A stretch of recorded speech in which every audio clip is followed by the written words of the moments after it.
கூட்டம் தான் கூட்டணியை தீர்மானிக்குது. கூட்டம் தாங்க கூட்டணி, கொள்கை அதெல்லாம் கிடையாதுங்க. இப்போ டிஎம்கே கூட்டணியில் பார்த்தே வச்சுங்க, விசிகே இருக்காங்க, கம்யூனிஸ்ட் இருக்காங்க, எல்லாம் ஒரே இதுவா கொள்கையா என்ன கொள்கையை சொல்லுங்க. இவங்களே சொல்லுவாங்க தேர்தலோட கூட்டணி முடிந்து விட்டதுன்னு. கொள்கை எல்லாருக்கும் ஒன்னா இருந்துன்னு வச்சுங்க, எல்லா கட்சியும் ஒன்னவே இருந்து எல்லாமே. சோ கொள்கை இதெல்லாம் கிடையாதுங்க, கூட்டம். இதுல இப்ப இவங்க புறக்கணித்திருக்காங்க அப்படின்னா இன்றைக்கு வரைக்கும் காங்கிரஸ் மேலிடம் முடிவு எடுக்கவில்லை. திமுகவிலே இருக்கலாமா, கூட்டணியில் இருக்கலாமா, இல்ல தவைக்காக்க போகலாமா அப்படின்னு முடிவெடுக்கவில்லை. ஆர் ரதர் இன்னி வரைக்கும் அவங்க திமுக கூட்டணியில தான் இருக்காங்க. தவைக்காக்க போறதை பத்தி முடிவு எடுக்கவில்லை. அந்த முடிவு எடுக்கவில்லைங்கிற காரணத்துக்காக அதை தான் இது காட்டுறது. காங்கிரஸ் மேலிடம் திமுக இல்ல நீங்க போக கூடாதுன்னு சொல்லி இந்த காங்கிரஸ் 2 எம்பிக்களும் போகாம இல்ல. ஏன்னா திமுக அந்த மாதிரி கட்டுப்பாடு விதிக்க முடியாது. காங்கிரஸ் மேலிடம் கட்டுப்பாடு விதிக்க முடியாது, ரெக்வஸ்டா சொல்லலாம்ல. ரெக்வஸ்ட் பண்ணிருக்கலாம். ரெக்வஸ்ட் பண்ணாலும் இவங்க என்ன சொல்லுவாங்க, இந்த 2 எம்பியும் காங்கிரஸை கேட்கணும் மேலிடத்தை. எங்களுக்கு இவங்க கிறிஸ்டின், இவங்க இந்த இதுக்கு விழாக்கு கூப்பிட்டுருக்காங்க, நாங்க போகலாம் அப்படின்னு பார்த்தால் திமுக எங்களை ரெக்வஸ்ட் பண்றாங்க, தயவு செஞ்சு அங்க போகாதீங்க அப்படின்னு.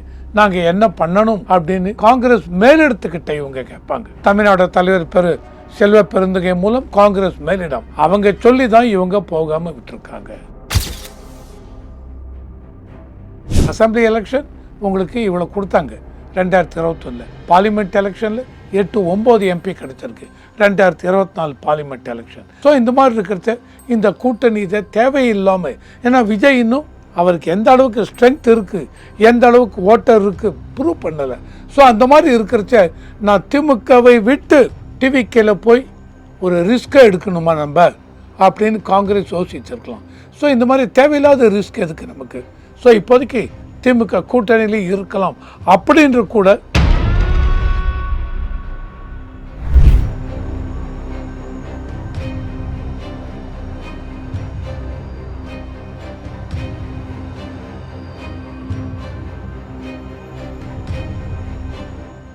ரியல் ஒன் நேயர்களுக்கு வணக்கம். இன்று நம்மளுடைய நேர்காணலுக்கு அரசியல் விமர்சகரான திரு ரவிசங்கர் அவர்கள் இணைஞ்சிருக்காங்க. சார் வணக்கம்.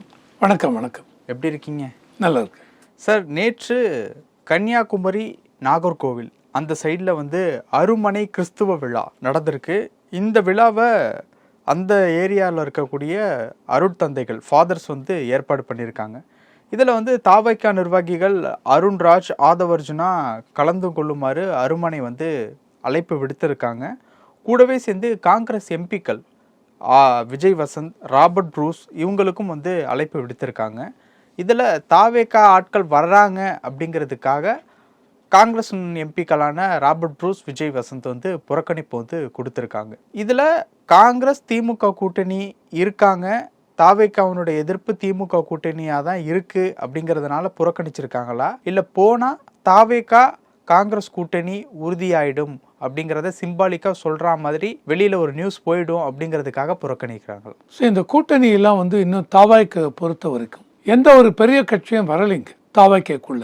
ஆனால் இப்போ ஈரோட்டில் நடந்த ஒரு இதில் நல்ல ஒரு கூட்டம் வந்திருக்கு. ஆனால் எதிர்பார்த்த அளவுக்கு அதை எதிர்பார்த்தனா விஜய்க்குன்னு இப்போ என்ன எடுத்து ஒரு ஸ்டாண்டர்ட் ஒரு பார் செட் பண்ணியாச்சு. விஜய் வந்தால் இந்த அளவுக்கு கூட்டம் வரும். ஏன்னா கரூரில் பார்த்தோம். ஸோ அதுக்கு முன்னாடி 2-3 இடத்துல பார்த்தோம்.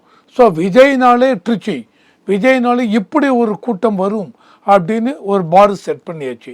அந்த பாருக்கு அந்த இதுக்கு எதிர்பார்த்த இதில் ஈரோடில் வரவில்லை. ஆனால் நல்ல ஒரு கூட்டம் வந்தது. இதையும் தாண்டி இப்போது எலெக்ஷனுக்கு முன்னாடி ஒரு 2-3 இடத்துல அவர் போட போகிறார். அப்போ அந்த கூட்டம் எப்படி வருதுன்னு பார்த்துட்டு அதுதான் ஒரு டேர்னிங் பாயிண்டாகவே இருக்க போகிறதுங்க. ஸோ நல்ல ஒரு கூட்டம் அங்கேயே வந்தது அப்படின்னா பிப்ரவரிக்குள்ள, எனக்கு தெரிஞ்ச ஜனவரி 20 அந்த வாக்கில் பிப்ரவரி முதல் வாரத்தில் கூட்டணி எல்லாம் முடிவாகி விடுங்க. அப்போ கூட்டம் தான் கூட்டணியை தீர்மானிக்குது. கண்டிப்பாங்க, கூட்டம் தாங்க கூட்டணி, கொள்கை அதெல்லாம் கிடையாதுங்க. இப்போ டிஎம்கே கூட்டணியில் பார்த்தே வச்சுங்க, விசிகே இருக்காங்க, கம்யூனிஸ்ட் இருக்காங்க, எல்லாம் ஒரே இதுவாக கொள்கையா என்ன கொள்கையை சொல்லுங்க. இவங்களே சொல்லுவாங்க தேர்தலோட கூட்டணி முடிந்து விட்டதுன்னு. கொள்கை எல்லாருக்கும் ஒன்னா இருந்துன்னு வச்சுங்க, எல்லா கட்சியும் ஒன்னவே இருந்து எல்லாமே. ஸோ கொள்கை இதெல்லாம் கிடையாதுங்க, கூட்டம். இந்த இதில் வந்து எவ்வளோ பேர் வருவாங்க, விஜய் இருந்தால் எவ்வளோ பேர் வருவாங்க, திருமாவளவன் வந்தால் எவ்வளோ பேர் வரப்போகிறாங்க அப்படின்னு. இப்போ சீமானுக்கு தனியாக நின்று 8% ஓட்டு இருக்குன்னால் அது சீமான் அப்படின்னு ஒரு தலைவரை ஏற்றுக்கொண்டு, தலைமையை ஏற்றுக்கொண்டு இளைஞர்கள் அவர் பின்னாடி போகிறாங்க இல்லையா?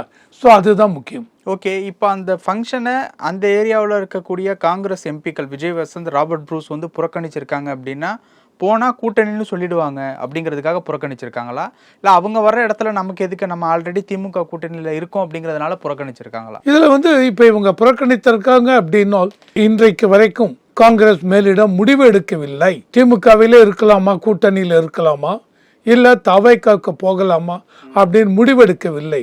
ஆர் ரெதர் இன்னி வரைக்கும் அவங்க திமுக கூட்டணியில் தான் இருக்காங்க. தவைக்காக்க போகிறத பற்றி முடிவெடுக்கவில்லை. அந்த முடிவெடுக்கவில்லைங்கிற காரணத்துக்காக அதை தான் இது காட்டுறது. முடிவெடுக்கவில்லைங்கிறதுனால தான் இந்த ராபர்ட் புரூஸ் அண்டு வசந்த் அவங்க போகவில்லை. போயிருந்தாங்கன்னு வச்சுங்க, கண்டிப்பாக திமுக மேலிடத்துக்கு அதில் ஒரு மனக்கசப்பு ஏற்பட்டிருக்கும். அந்த இதயம் தாண்டி என்ன அது காமிக்கும் அப்படின்னா, காங்கிரஸ் மேலிடம் முடிவு செய்து விட்டார்கள் தாவேக்காவுடன் போய் சேருவதற்கு அப்படின்னு ஒரு ஹிண்ட்டை கொடுத்துரும். ஸோ இதெல்லாம் இருக்கக்கூடாது. தட் மீன்ஸ் இன்னி வரைக்கும் முடிவாகவில்லைங்க.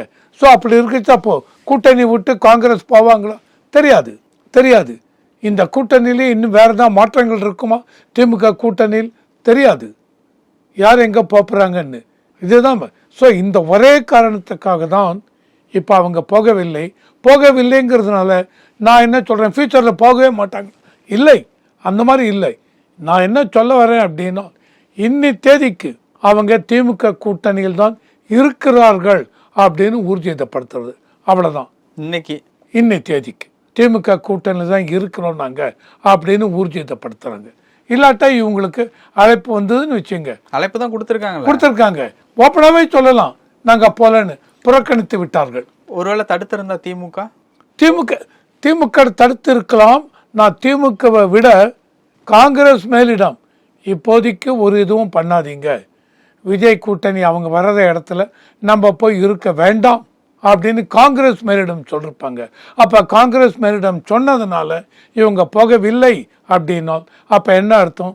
காங்கிரஸ் இப்போதைக்கு அவங்களுடைய முடிவு திமுக கூட்டணியில் தான் இருக்க வேண்டும். இன்னி தேதிக்கு இன்னும் 1.5 மாதம் இருக்கு, என்ன நடக்கும் என்று தெரியாது.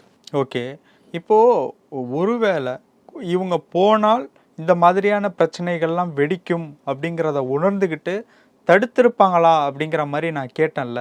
இவங்களுக்கு விருப்பம் இல்லையா, இல்லை போக விடாமல் யாராவது தடுத்திருப்பாங்களா அப்படிங்கிற மாதிரியான ரெண்டு பாயிண்ட் ஆஃப் வியூ இருக்குது. இப்போ காங்கிரஸ் எடுத்திருக்கக்கூடிய நிலைமை இப்போ நீங்கள் சொன்ன மாதிரி தான், திமுக கூட்டணியில் தான் காங்கிரஸ் இருக்காங்க அப்படிங்கிற மாதிரியான ஒரு விஷயத்த வந்து கிளியர் கட்டாக வந்து சொல்கிறீங்க. ரெண்டாவது விஷயம், இதை ஒரு புறத்தில் பார்க்கும்போது இன்னொரு பக்கம் வந்து பிரவீன் சக்கரவர்த்தி வந்து போய் மீட் பண்ணிட்டு வந்ததாக இருக்கட்டும், மறைமுகமாக சில பேச்சுவார்த்தைகள் நடத்திக்கிட்டு இருக்கிறதா இருக்கட்டும், இதை இந்த விஷயத்தோட சம்மந்தப்படுத்தி பார்க்கலாமா? பிரவீன் சக்கரவர்த்தியை காங்கிரஸ் மேலிடம் அவங்க முன்னாடியே சொல்லியிருக்காங்க. பிரவீன் சக்கரவர்த்தி காங்கிரஸில் அவங்க இதுவாக இல்லை, அவ்வளோதான். பிரவீன் சக்கரவர்த்தியை பொறுத்த வரைக்கும் அவர் நான் எனக்கு தெரிஞ்ச வரைக்கும் டிவிகேலே சேர்ந்து விட்டாருங்க மாதிரி தான் நியூஸ் வந்திருக்கு. பிரவீன் சக்கரவர்த்தியை பொறுத்த வரைக்கும் ஆமாம், ஆனால் இன்னும் அஃபிஷியல் வரல. டிவிகேலே சேர்ந்து விட்டார் அப்படிங்கிறது தான். ஆர் அவருடைய இது எல்லாமே மூமெண்ட் எல்லாமே பார்த்தால் டிவிகேவில் இவர் சேர்ந்து விட்டார் அப்படின்னு தான் இதுவாக இருக்குது.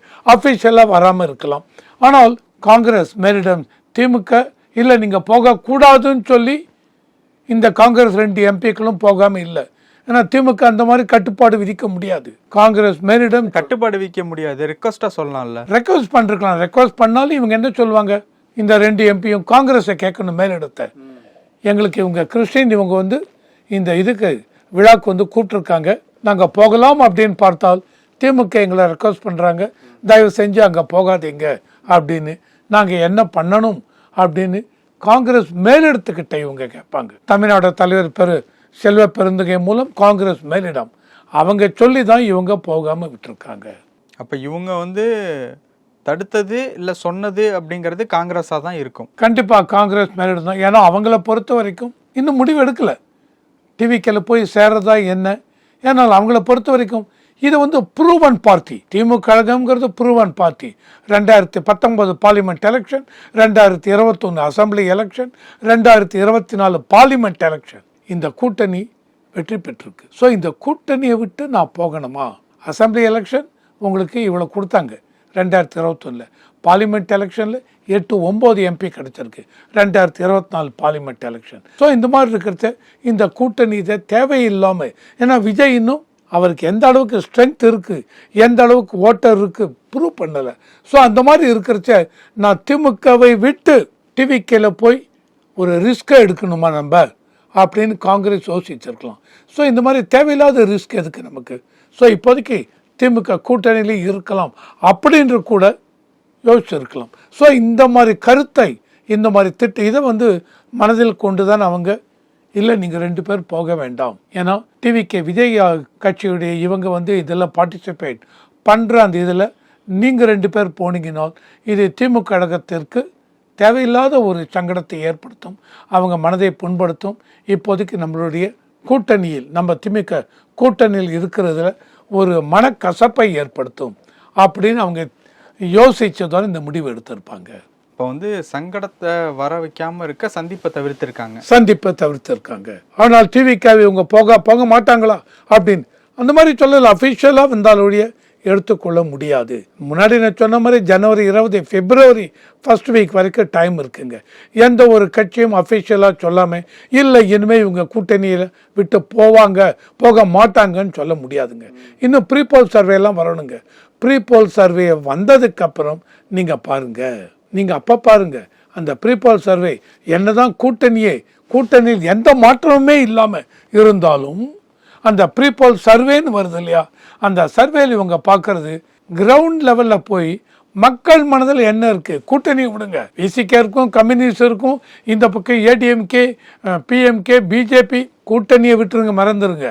ப்ரீபோல் சர்வே நேராக ஒவ்வொரு மக்களையும் போய் பார்த்து ஒவ்வொரு ஓட்டரையும் பார்த்து பேசும்பொழுது அந்த ஓட்டர் என்ன மனநிலை, இவங்க ஒரு செட் ஆஃப் கொஸ்டின்ஸ் வச்சுருப்பாங்க, 18, 20 கொஸ்டின், 25 கொஸ்டின், அதை தான் கேட்பாங்க.